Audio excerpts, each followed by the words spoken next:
How many of you have been in a situation, again, where you've learned information was valuable, you were excited about it, and you didn't follow through, and it wasn't because you weren't interested, it was because you're overwhelmed? Who's been there before? Raise your hand and say, aye. We want to help you to change that. The way you change that is by learning one simple skill. It's a skill you already have, but you may not be using it to its maximum ability. And tonight, rather than teach you the whole skill, let's just point it out. And the skill is called chunking. Chunking is the understanding that when you're first learning something, that something feels like many things. Case in point, you're gonna learn to drive a stick shift car and you're brand new at driving a car. Who can remember this experience? And was it overwhelming, yes or no? Why? Because driving a car today for most of you is one chunk of information. I'm gonna go drive. That's it. Because most of what you've done, you got cognitive knowledge about, you repeated it enough with enough emotion, you did it enough in your body. Now, all of those complex things happen, and what you call it is just driving. But the first time you were driving, it was a lot of different activities. I can remember, they called me speed racer because I couldn't figure out how to get anything going. I got in the car, okay, accelerator, brake, got that, watched the road, and I'm supposed to do this too? And watch the rearview mirror? No, this ain't happening, right? Because it was overwhelming. Because what it was one chunk of you was figuring out how to accelerate, one part of you brake, another part of you's got to watch the road, another one's watching the rearview mirror, another one's got to figure out the timing of moving this in. But after a while, it just became driving. And most of you drive today literally on automatic pilot. Because many of you, how many of you have ever done this? You're driving along, and all of a sudden your mind goes somewhere else, and all of a sudden you go, who's been driving?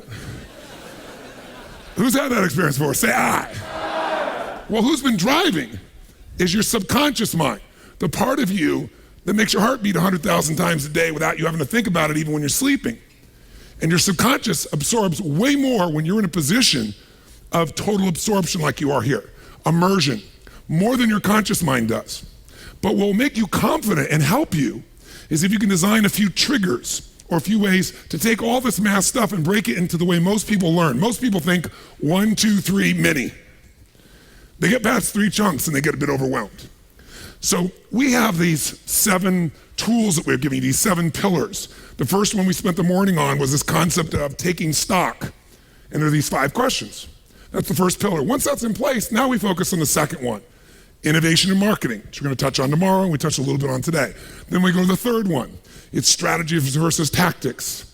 It's a bit of, what is this education marketing? It's all the things you're starting to learn right now that can give you a huge competitive advantage. How many agree the content you just learned could give you a huge advantage? Implement it. How many would agree with that? Say aye. Aye. When you can start to get a 10 times, 10x, 20x return for the same activity, your business changes overnight. And there's no reason why anybody here can't do it. And it doesn't matter what it is, but you do have to change your mindset. Your mindset can't be, well, I want people to use my services to take care of their parents, but you haven't added the value by teaching me something I need to know about it. What happens at these hospitals or what happens in these locations to my parents if I'm not aware of it, or if I'm not aware of my other choices are. You gotta engage me emotionally. It isn't just a mental tactic, it's really caring enough about your client to enter their world and have the feeling and compassion, and you don't just know this stuff, you feel this stuff. Here's chunking. Here's what's happening to many of you in life. This is your to-do list of life. Oh my God, I gotta do this, and I gotta do this, and I gotta do this, and I gotta do this, and I gotta do this, and I gotta do this. Oh, and I learned that, and I gotta do this, and I gotta do this, and I gotta do this, and I gotta do this, and I gotta do this. Oh, I gotta do this, oh, I gotta do that, I gotta do this, I gotta do that. And what happens? Your brain goes, eat. You go into overwhelm. Because you have all these things and the brain has a difficult time taking all these individual items. But what if you could come along and you could say, this one, and this one, and this one, and this one, and this one, and this one, these all relate to how I can increase the number of customers that I get from the same amount of activity. Okay, and what if this and this and this and this and this relate to something else that's really important to me? Let's say these are all about how I recruit the right people. Oh yeah, and what if this and this and this and this and this, all this relates for me to how I can immediately make a shift. I mean, immediately make a shift in the culture of my company so I'm not the only one driving it. Other people are thinking of this. All of a sudden, I have 3 things I got to focus on instead of 33 things I got to function on. How many can handle these 3 a hell of a lot better in your mind? Say I. So I'm always looking for chunking devices, ways that take the complex and at least chunk it. Even if I don't get it, at least I can put it in the right slots. I can go, okay, if I can remember the overall theme, then I can come back here and I can look at these individual things and figure out how to, implement them. So Jay Abraham's going to be here tomorrow. Jay's been a friend of mine for years. And Jay and I were talking, 18 years ago, 19, 20 years ago, I don't know how long ago, it was a long time ago. And I was interviewing him, and I was saying most people in business is complex. That's why most people don't do it. And as a business becomes more successful, does it become more complex or less complex usually? Which one? More complex. But complexity can also be simplified if you learn to chunk things, if you learn to organize things. There's a lot of activity, for example, in sending an email, but today for most of us it's one chunk. It's been automated for us. Well, you can do the same thing with your business as it gets more complex. So I was saying to Jay, there's got to be a way. When we talk about all these tools for improving your business, really, there aren't that many ways to improve your business. If I wanted to improve my business and I said, look, a significant jump in most people's business would be 10 or 20%, but how many agree 33% big jump in your business? How many agree with that? Say aye. How many love to have a 33% jump? Say aye. I'm going to show you right now in less than 15 minutes how to do it. It's so damn simple. Because there aren't that many things you can do to grow that business. In fact, there's only 3 things. What if you could grow that business 250% in the same time period? Really, truly do it. How many be interested in that? Say aye. Great, then let's chunk it right now. If you're going to grow a business, if you're going to increase a business of any sort, if you're going to make a shift, I want to give you the equivalent of this for a moment. I'll hide this so you're not staring at it anymore. There's really only 3 things you do to grow a business. Think about it. The first thing you do to grow a business, more than anything else, is you got to get more what? Got more what? Clients. Got to get more clients. Some of you used to call them customers. Many of you now think of clients. Again, as was noted earlier, customer, you might have a one-time relationship with. A client, you're really trying to figure out how to meet their needs. You're looking out for them. You're trying to make sure that this is somebody you're protecting, you're caring for. If you get more clients and you're charging for your clients, are you going to increase the business? Yes or no? So that's one thing you can do, obvious. And by the way, you're going to learn a million different ways to get more clients, but that's one of those areas. What's the second thing you can do?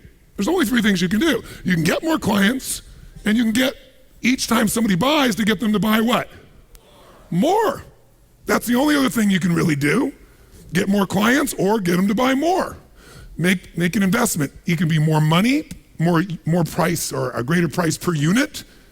If you increase the product quality, can you charge more, yes or no? Or could you have multiple products like we described to you? So when you meet their needs and there's other needs, they start going, wow, I need that too. And it's a legitimate need. You're not just selling them, you truly are meeting their needs. Can you find a way, once you have a client, to meet more of their needs if you're innovating, and if you love your clients, if you care about them, if you understand them, not mentally but emotionally? How many think you could find some other needs you could truly meet for them since you're an expert? How many could do this? Say aye. So if you do that, you can charge more, right? The third choice, and the only third choice to grow a business, get more clients, get more money each transaction, or get them to buy more often. Those are the only 3 ways to grow any business. I don't care what business you're in. That's what's so beautiful about this. Get more clients, get more income per transaction with the client, and or get the client to buy more often. And here's how you're going to do that. Open your notebook, and I'll put it on the screen for you as well. And let's do a little math, real simple math. And we'll do it with a number that's small enough that no one needs to grab their calculator. Number 1, out loud, so it's in your body. What's my first way to grow my business? Increase the number of? That's number 1. Number 2, increase the average what? More money per transaction. Or third, increase the what? Repurchase. Or some of you might get more referrals, because some of you might say, but Tony, I sell real estate and a person doesn't buy again. On average, they might not buy for 4 years, 3 years, 5 years. But the best realtors I know have an absolute formula where they want, for example, a 20% return on all their clients. They don't necessarily buy again. They either buy again within 4 years, 5 years, or they refer somebody who buys. Now, not everybody does that, but some people refer 3 people that buy. One of the guys I know makes several $1 million a year in real estate, has been doing this for about 20 years. Because he has a formula. He has an absolute glow. I want you tonight, to leave with a formula for an absolute goal to grow your business by at least a third, and if you think you can do it without even being aggressive, 250%. Let's do the math. It's so damn simple, it's mind-boggling. So look right here. Let's take a number of customers. Let's say a business has, a small business, let's say it's a $200,000 little business to make it really, really simplistic, some little startup, some little company just getting going. This might be Me Incorporated, one person, or one or two people, but they want to do this. And they got 1,000 customers. And those customers' average price of a sale each time they buy is how much? Come on guys, how much? $100. And they repurchase usually an average of how many times over the course of that relationship? Twice in a year in this case. So that produces $200,000. So let's just do this. How many of you think that screwing up, if you took one little itty bitty tiny, infinitesimal piece of these 5 days, you took one or two strategies, you could find a way to get 10% more clients? How many think you could do this? Let me see a show of hands. Anybody not think you could get 10%? If you don't now, that's okay, but at the end of 5 days, if you don't, we will have your head examined, right? You're gonna have so many ways. You could apply one or two out of everything. Just apply one and you could do this. So you get 10% more clients. For this person, 10% more clients, fill in the blank. How much would that be? They got 1,000 clients, they get 10% more. How many is that? 1,100. So we're gonna get 100 more to do it. And let's say that you're only gonna increase the average price of the sale by 10%. So how much would they get per transaction now? $110, jot it down. And let's say their average repurchase in a year is per customer is twice in a year, and we're gonna increase it 10%. So how much is that? 2.2%. Now with these small numbers, it's real easy. We add those together and guess what we end up with? $266,000. Doesn't sound like a lot of money, because most of you, a $200,000 business is ridiculous, but I'm doing this deliberately. That is a 33.1% increase in business. Here's the formula. Increase the number of clients by 10%, increase the transaction value by 10%, increase repurchase or referral by 10%, you just grew your business by a third. By the way, will your profit only be a third? How much of this is going to profit? Is it going to be the same as all your other purchases or all your other sales? Yes or no? No, because you're covering most of your overhead already in your core business. So your profitability, this goes to a great significant amount to your bottom line. Who here could find a way to get 10% more for your current product or service even without much enhancement? How many think you could do it? I'm just curious. How many could do it definitely by an enhancement or by adding another service? Let me see your hands. You know you could. How many think if you worked on it and focused on really serving your customer, you're gonna buy 10% more often, 2.2 times per customer?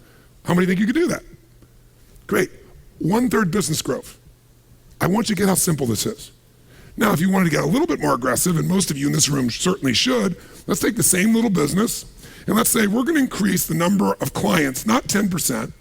If you can get a 10x or 20x return on your ads, if you start using education marketing as an element, you're using market data, and people start going, wow, of course I do business with you. You're not even selling them.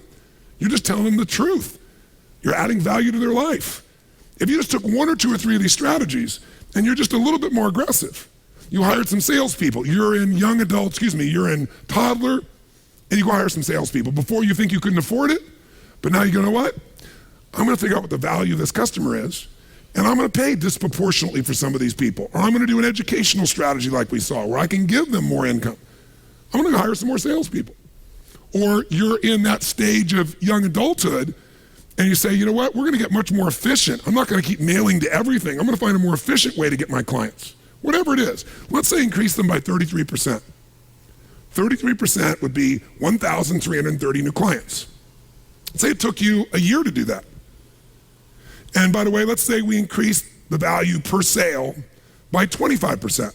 So now instead of 100, it'd be how much? Come on guys, how much? 125. And let's say we increase the repurchasing frequency by 50%. 50% more. Which, by the way, if somebody loves you, they're not gonna buy 2.2 times. They probably buy 3 times in a year if you're really adding the value. So that's 3 times. Now, when you put those numbers together, what do you end up with, by the way? You end up with a $500,000 business that used to be a $200,000 business. Who thinks they could do this in a year? I'm just curious. Let me see your hands. You could do it, frankly, without most of the strategies you're learning here. So what I want you to do is just take the numbers and make them closer to your business. Let's say you got a business that's a $2 million business, right? Take the same formula, and what happens? You go from a $2 million business to what size business in less than a year? Come on, guys, what? Well, you can make it 2.6 just by doing 10, 10, 10, or you can make it a $5 million business by doing 33, 25, and 50%. How many follow this? If you go, those numbers are boring to me, add a zero. Take your $20 million business and make it a what? If it was a $20 million business and we're gonna use the same formula, it would be 50 million. You're gonna jump proportionately. $100 million businesses, just add a zero. I started with the most simple zero because then it's believable to you. But the ratio doesn't change based on the size of the business. So here's what I want you to do. Turn the page and do your formula right now. By the way, who here feels certain you could find a way to increase new number of clients by 10%? Raise your hand, let me see if you really believe that. Say aye. Aye. Anybody not think you could find a way to get 10% more clients if it was your total focus? Total focus, okay? Second, anybody here who feels certain you could find a way to get 10% more money, that's it, per transaction by either added value, additional product, whatever it takes. Who here feels you could absolutely do that? Raise your hand, say aye. Aye. Great. Who here can find a way to get 10% more purchasing time or referrals? Raise your hand, say aye. Aye. Great, then I want you to do this now. Flip the page, and right now, my time's ending, so you gotta do your job. How many clients or customers do you currently have? Fill it up there. It was filled in the blank up there. Go ahead and put it up there. How many clients do you currently have? What's the average value per sale? How often do they buy back from you? What's the size of your business? Now, if right now you're rolling your eyes, that means you don't know the answers to these questions. That means you really don't know how to run your business. The first thing you better know is how many clients you have. You gotta know what the average transaction is. And you certainly wanna know how often they're buying from you. Otherwise, you really don't know anything about the fundamental matrix of your business. Here's the good news, if you don't know it, can you go find this out, yes or no? Not hard to do. Do an estimate if you don't know. Do an estimate. Start out with what you have. The size of my business currently is X million, X whatever. Work backwards. How many new clients, how many total clients do we serve in a year? Some of you thought of them as customers. You can use that word if it helps you get back to what they were, because many of them were customers for you. How much on average do those people pay? How often do they buy? And then all I want you to do is fill that in, and then below it, add 10%, 10%, 10%, and calculate the number, and you will know your plan. Or if you want to grow it 250%, add 33, add the 25, add the 50. We're going to give you, since I'm done and I did it in less than 15 minutes, we'll give you 5 to come up with your formula. Go.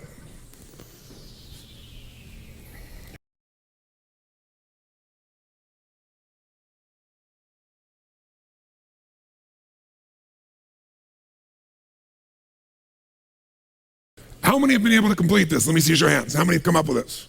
Great.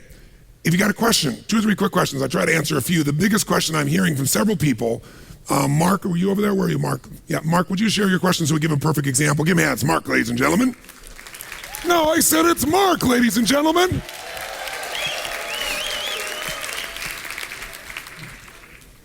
Share with him your question because it's the nature of many people's questions.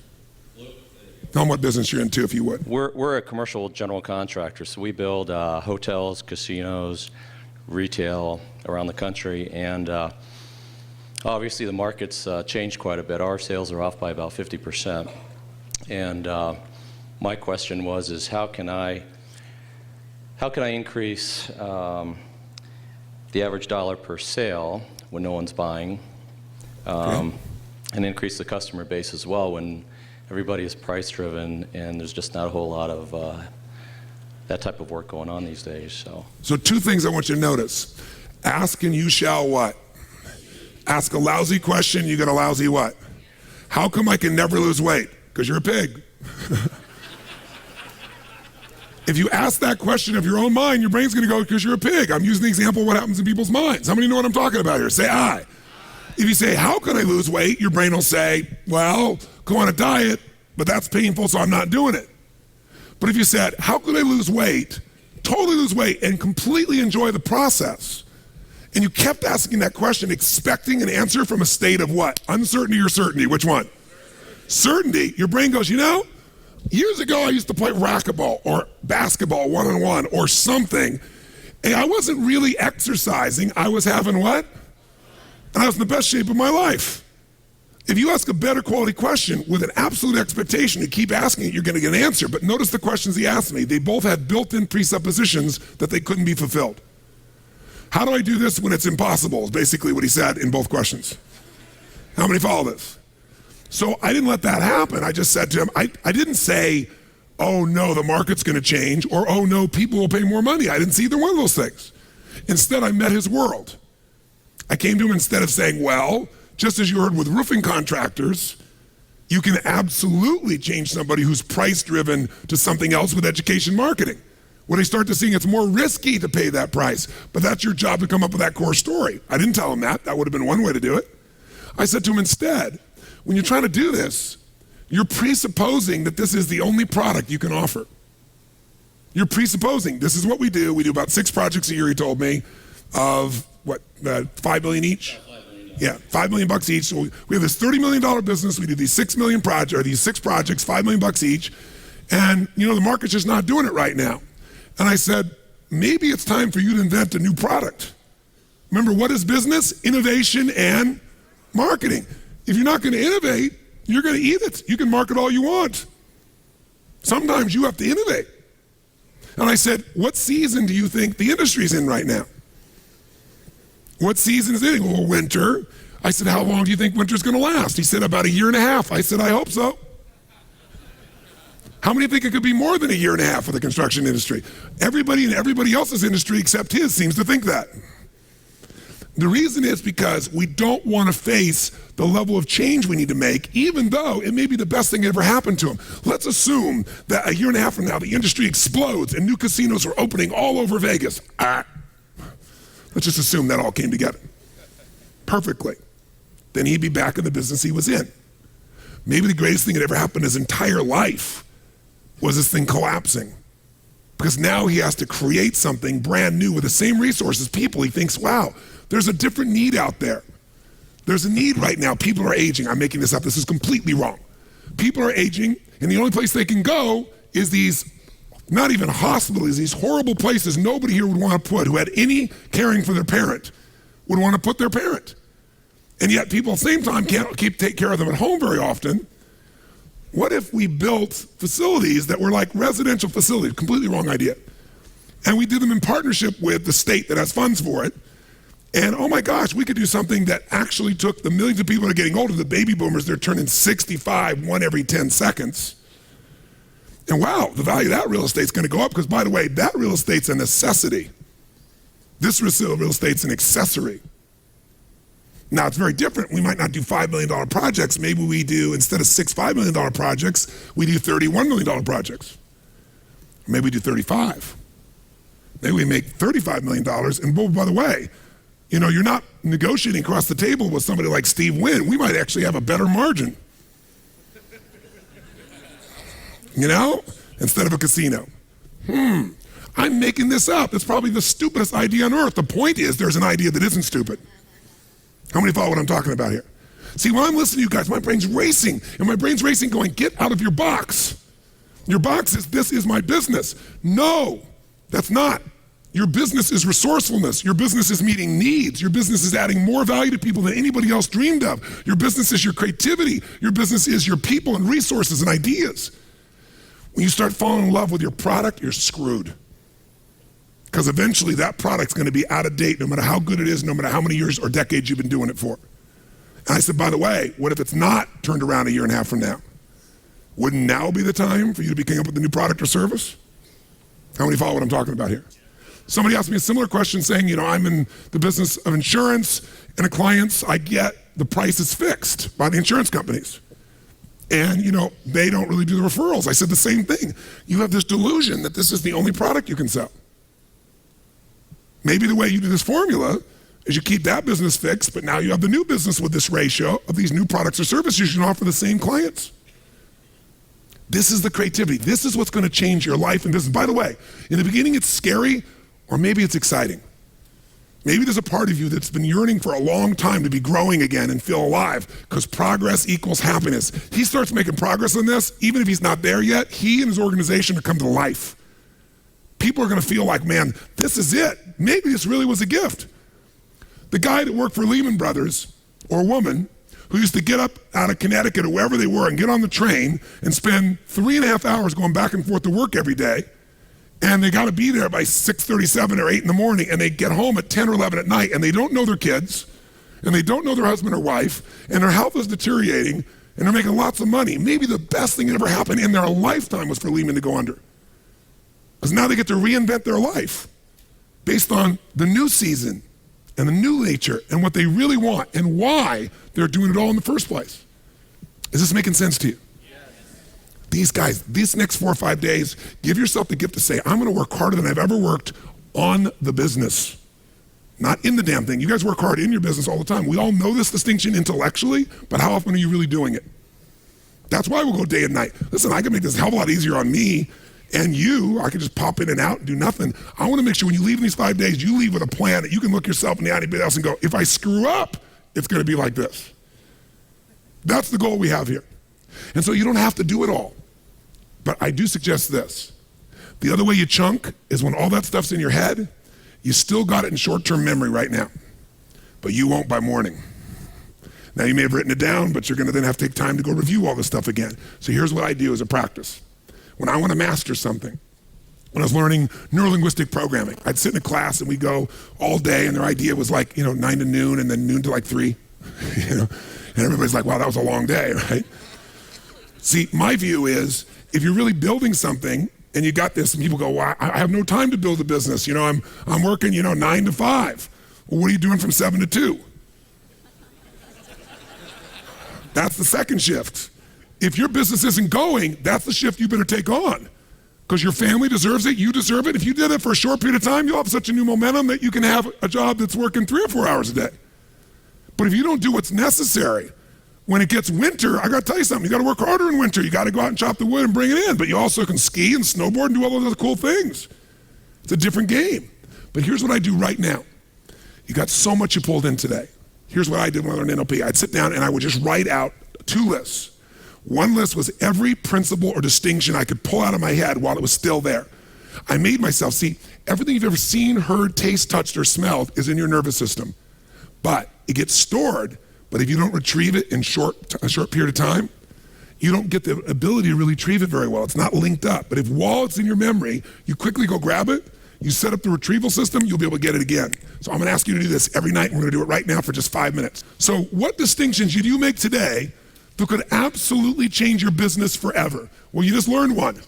I just learned the 3-step formula for growing my business by 1/3 to 250% that I know is totally doable.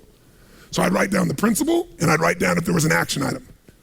Like some of you right now, when you go home, you shouldn't leave this whole binder. You should be able to go to the back of this binder and go, here's my action list. I'll decide when I'm going to do it later, or I'm going to lock down when, and I'm going to make sure I follow through and implement this. How many think this 3-step plan would be invaluable for you to be focusing on ongoing? Raise your hand if you believe this would make a difference. Say aye. Great. So I'd write down the principle, and I'd write down an action item. And if you don't know the number, then I'd say, I'm going to get the number of clients. I'm going to call someone tomorrow. I write down an action item. I'm going to make sure I get the number of clients. I'm going to find out what our average is, or I'm going to call my accountant, get them to do it for me. Or I'm going to meet with my team when we get home, and we're going to establish this is the plan. You don't just take the information in and go, isn't that interesting? You come up with principles and action plans. What other distinction did you make today that was valuable? Any little one. You could go, I made that distinction about education marketing. I knew the distinction before, but I'm not doing it. Here's what I heard different tonight. I heard this story. That triggers me. That story about the shoes, really thinking about to the point that all these different things that'll make somebody, the nerves in their feet, I need to look at that in my business. You write down the principle and you're like, okay, action item. I'm going to figure out what's the equivalent. What's going to be my core story? Or I'm going to hire Empire. Or I'm going to say, screw you, Empire. I'm going to go to your website and I'm going to go do it myself, but make it an action item. So principles, stories, action items, you got 5 minutes, write as fast as you can. Make 2 columns. One of those is any principle, any story, any distinction that'll trigger a memory in you. The other is the action item. Go for it now.